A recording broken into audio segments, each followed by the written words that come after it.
à tous. Merci d'être venus si nombreux. Alors, nous voilà devant le parvis Sainte-Dévote, patronne de Monaco.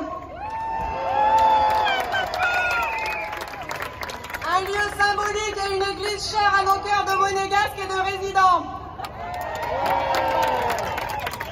Cette marche s'est déroulée dans les meilleures conditions et il faut savoir qu'au cours de ce siècle, aucune manifestation populaire comme celle-ci n'a été initiée. On peut donc la qualifier de marche du siècle.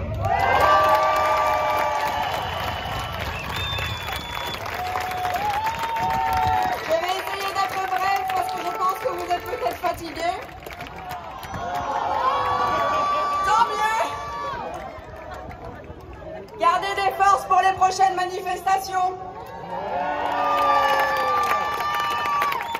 Le pass sanitaire est incohérent aujourd'hui et l'obligation vaccinale qui en découle tout autant.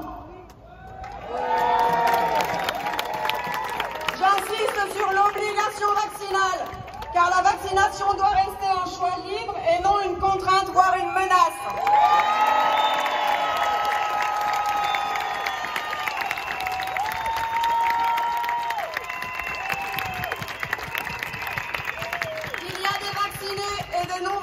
Parmi nous aujourd'hui.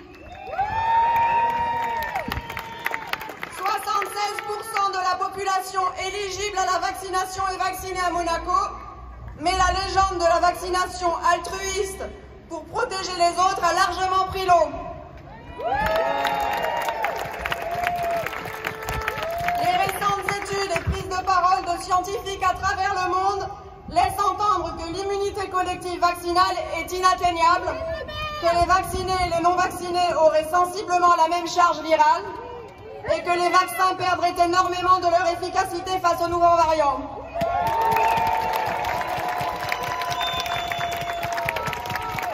Alors, on peut se demander, est-ce que le pass sanitaire et l'obligation vaccinale ont encore un sens?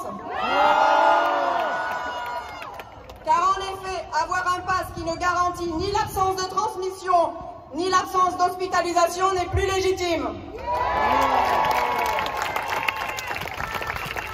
Aujourd'hui, il y a trop d'incohérences, et en particulier sur le schéma vaccinal qui semble incomplet pour garantir une sécurité sanitaire. Aucune sérologie n'est faite avant la vaccination pour vérifier le taux d'anticorps. Qu'en est-il des personnes ayant une contre-indication à la vaccination? Elles doivent, pour un semblant de vie, faire des tests PCR tous les 3 jours? Au-delà de 6 mois de rétablissement du Covid, même avec un taux d'anticorps neutralisant dépassant les 30%, l'injection est obligatoire. Pourquoi? Le gouvernement nous a répondu que le pass sanitaire était basé sur des normes européennes.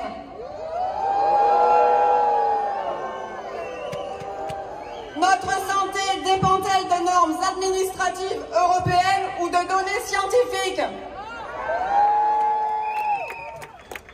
Je me pose quand même une question. En France et dans tous les pays qui mettent en place le pass sanitaire, les décisions reposent sur l'avis d'un conseil scientifique. Qu'en est-il à Monaco? Où est le conseil scientifique? Il serait bien que ces recommandations soient rendues publiques pour que l'on comprenne ce qui motive des décisions aussi disproportionnées.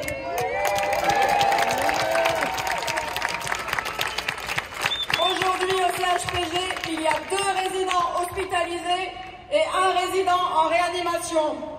Bien évidemment, un décès est toujours un décès de trop, mais le taux de mortalité du Covid à Monaco depuis le début de la pandémie est de 0,089%.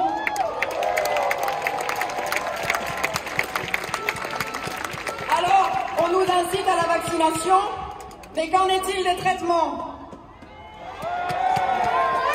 On ne peut plus accepter qu'on nous consigne chez nous avec du Doliprane en attendant l'aggravation de la maladie.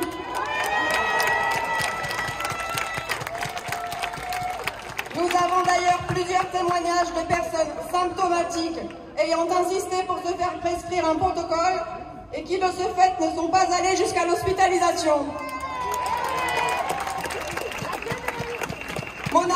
rester un État souverain, que ce soit dans le domaine politique ou sanitaire.